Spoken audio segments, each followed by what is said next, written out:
Tudo bem?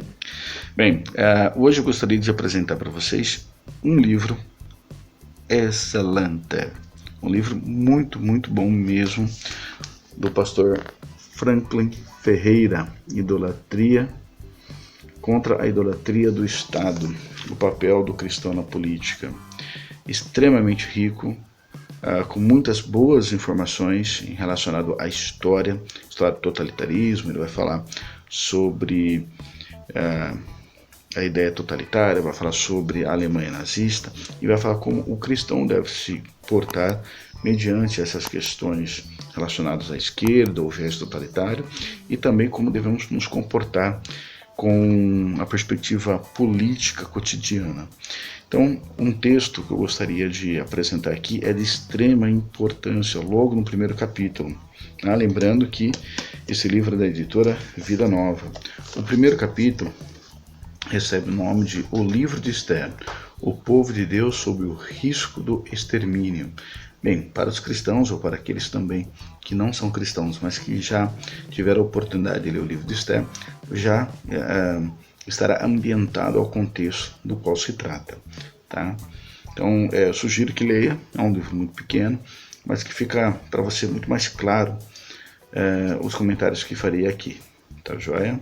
Como Mardoqueu e Esther, o político cristão deve trabalhar em prol da mobilização da população visando a reivindicações justificadas, especialmente aqueles que promovam a valorização da vida. As ações devem ser educativas e transformadoras, e não apenas assistencialistas, mesmo que os resultados sejam mais visíveis somente a longo prazo. Ou seja, aqui ele está dizendo, nós devemos propor à sociedade uma visão em defesa da vida, tá? E uma das ações que devem ser feitas, ou talvez uma das principais ações, é mostrar que nem tudo deva vir do Estado. Não deve ser o assistencialismo o motor, né, o combustível para o motor do Estado, mas o contrário. As nossas ações pessoais voltadas ao próximo em promover a vida e a defesa da vida, que deve ser a nossa base política, a nossa base da ação política, mesmo que isso demore para que tenha algum tipo de resultado. E por que o demore? É muito fácil, por exemplo, a gente chegar e falar, olha Estado, existem 30 mil famílias na linha da miséria, ou 30 mil famílias passando por tais e tais problemas, e nós temos que resolver. O Estado vai, por meio de seus políticos e burocratas, dá uma canetada e resolve o problema imediato daquelas 30 mil famílias. Isso foi rápido, mas a conscientização, o diálogo, a promoção do bem, isso a longo prazo, e bem possível, muitas pessoas nem estarão ligando para isso. Por quê? Porque não haverá promoção política, né? Não haverá esta comoção da justiça que tem que sair na mídia, que tem que sair em jornais, tem que sair... Não. Então os políticos cristãos, juntamente com a sociedade, devem apresentar metodologias ou meios para que as pessoas tenham consciência de ajudar o próximo, seguindo o livro. Por fim, os cristãos que almejam servir na esfera pública devem trabalhar para moldar a opinião pública com o objetivo de aumentar o alcance e a eficácia da cosmovisão cristã no debate público. E aqui é um ponto. Quantos políticos que se dizem cristãos já ouviu falar em cosmovisão cristã? Eu acredito que pouco. Tive acesso a alguns que se dizem cristãos, mas eles não sabem, infelizmente, absolutamente nada sobre cosmovisão. Eles não sabem sobre mandado natural. Isso é muito triste, isso é lamentável. Então, o grande ponto é que as próprias pessoas que desejam servir, tanto na esfera política, na esfera burocrática do Estado,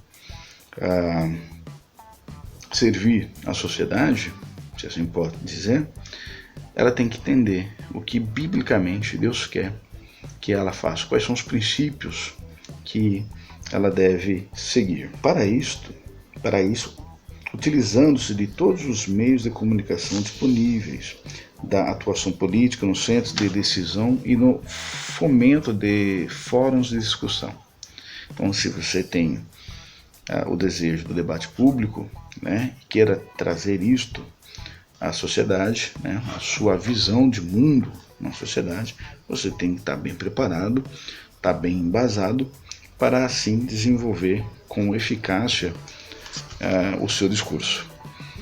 E, abre aspas, né, e devem encontrar formas de defender suas ideias dentro de um jogo conceitual sem referência à fé, mas usando termos da filosofia e do comportamento humano histórico.